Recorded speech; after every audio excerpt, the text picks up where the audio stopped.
Drago društvance, Hvaljen Isus i Marija. evo nas ispred crkve Svetog Jurija u Korenici. Ovako, današnji dan posvećujemo svetom Leopoldu Bogdanu Mandiću, I utječemo se njegovom zagovoru. našem hrvatskom svecu koji upravo ove godine je dobio svetište u gradu Zagrebu. Neka vas, dragi prijatelji, dragi Bog blagoslovi. I čuva sveti Leopold Bogdan Mandić. Po zagovoru njegovom idemo i dalje i po svim našim hrvatskim svecima i blaženicima, njima se utičemo.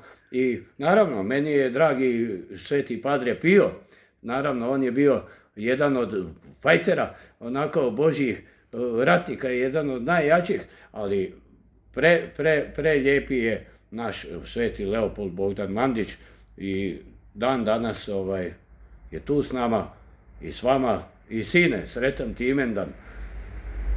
Eto, dao sam ti ime po svetom Leopoldu Bogdanu Mandiću. Eto, i proveli smo još jedan lijepi dan Oporavili smo se.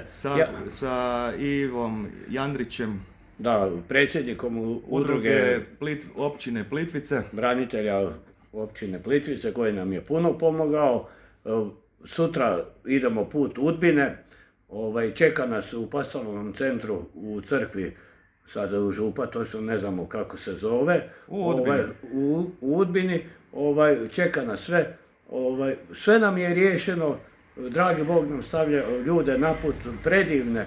I tako da nećemo puno dužiti. Božji blagoslov, danas smo iskoristili dan za odmorit se, za cijeli trane i Idemo jako, hrabro i usmjereno. svako dobro vam želimo. Božji blagoslov.